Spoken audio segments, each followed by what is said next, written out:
गुरुग्राम निवासी honey trap आरोपी महिला की पंचकूला में लाइव गिरफ्तारी। हमारे पास एक कंप्लेंट कई दिन पूर्व आई एक लड़की की, जिसने अपना नाम कृतिका बताया, लेकिन ये उसका डबल नेम है या क्या है, क्योंकि उसके परिवार को भी उसका ये नाम नहीं पता। और लड़कों से बात वो रोशनी सिंह करके नाम से बात करती थी। ये हम बहुत टाइम से ट्रैप कर रहे थे केस, जब से हमारे पास कंप्लेंट आई। अचानक एक दिन रोशनी भी हमारे पास आई, या तो उसे पता लगा कि उसके खिलाफ बात गई है या कुछ, तो हमने उस लड़की को पूरा सुना लगभग आज से 15 दिन पूर्व। और उसने हमारे को ये बताया कि उसके साथ दोस्त बनकर एक लड़के ने रेप किया, ऐसा किया वैसा किया। हमने उस लड़की को कहा तुम कहाँ रहती हो। जब सारी डिटेल्स पूछने पर हमें ये बताया उसने कि मैं गुड़गांव रहती हूँ, एक फ्लैट में रहती हूँ। क्या करती हो? मैं एक प्रॉपर्टी डीलर हूँ। आज तक कोई बिजनेस किया तुमने? तो उसने कहा यस, मैंने 9 करोड़ का अभी पीछे सौदा किया है। उसने नाम भी बताया किन किन के साथ, कोई सचदेवा एंड सचदेवा फर्म्स के साथ, और 9 करोड़ का अभी दोबारा लेटेस्ट किया है, वो भी उसने हमें नाम लिखवाया। थोड़ा सा मुझे ये डाउट पैदा हुआ कि एक छोटी सी लड़की, छोटी का इन द सेंस है तो 30-32 साल के आसपास की, 30 साल के, कि इसने ये इस तरह से सौदे किए। तो मैंने कहा तुमने किए या तुम्हारे फादर ने किए, तुम्हारे ब्रदर ने किए? तो कहती है मेरा कोई भी नहीं है। अब और डाउट पैदा हुआ, कोई नहीं है तो ये यहाँ क्यों रहती है, कहाँ की हो? तो कहती है यूपी की। आई कार्ड बोलो दिखा या कुछ ऐसा कर, तो दिखाती नहीं है। अभी तक उसने पुलिस को भी आई कार्ड भी नहीं दिया, कोई भी डिटेल भी नहीं बताई। ये सारी बातें हुई तो यहाँ से हमें थोड़ा डाउट पैदा हुआ कई चीज़ों का।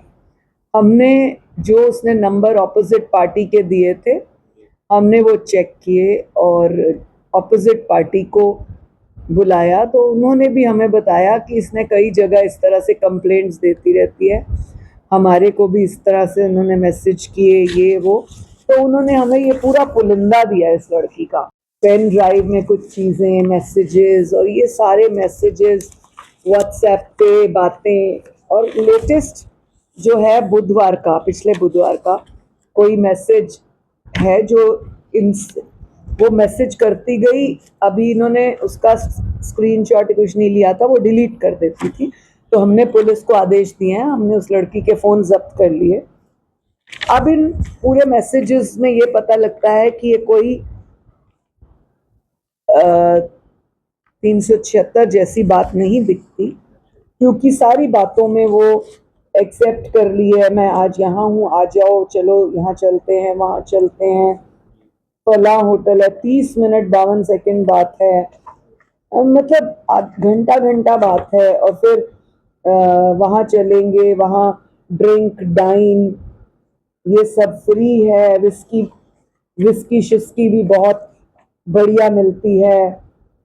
और 15-20 दिन पुरानी बात है, मैं गई थी, तो इस तरह की बातें। फिर हमने इंक्वायरी की, गार्ड से पूछा जिस फ्लैट में वो रहती है, जिसमें वो लड़का रहता है। डिटेल्ड इंक्वायरी हमारी एसएचओ गुरुग्राम नेहा राठी ने भी की। कुल मिला के आज हम इस निष्कर्ष पर पहुंचे, हमने लड़के वालों को पहले भी बुलाया था, पूरे उससे डिटेल ली, और आज भी हमने दोनों को आमने सामने बिठा के सारा कुछ किया। और भी कुछ बातें आज सामने आई। अब जब हम इस लड़की को क्वेश्चन करते हैं तो ये खूब जोर से चिल्लाने लगी, हमारे ऑफिस से नीचे भाग गई, पानी दो पानी दो, मुझे मुझे वो किया जा रहा है, मुझे मतलब तंग किया जा रहा है, इस तरह का चिल्ला चिल्ला कर पीछे गई। एक्चुअली उसका ये नेचर है, वो सोचती है कि मैं ऐसे करूँगी तो कैमरों में मेरा चिल्लाने का रिकॉर्ड आएगा और ऐसा फील होगा कि मुझे बहुत तंग कर रहे हैं। मुझे एसएचओ राठी ने बताया कि इसने थाने में भी ऐसे किया था, पानी के नाम पे बाहर भागी और फिर गायब हो गई। तो यहाँ से हमने ये जजमेंट किया कि ये इसी स्टाइल से गायब होती है, क्योंकि जब हमने इससे प्रश्न किए माता का नाम क्या है, पिता का नाम क्या है, कुछ क्लियर नहीं बताती। जब हमने बहुत प्रेशर किया पूछताछ का, तब इसने अपने एक चाचा का नाम बताया जो मुंबई रहते हैं। हमने उनका नंबर नोट कर लिया, हम उनको भी तलब करेंगे। और वो चाचा कहता मेरी तो 12 साल से इससे देखा ही नहीं है, बात ही नहीं हुई है।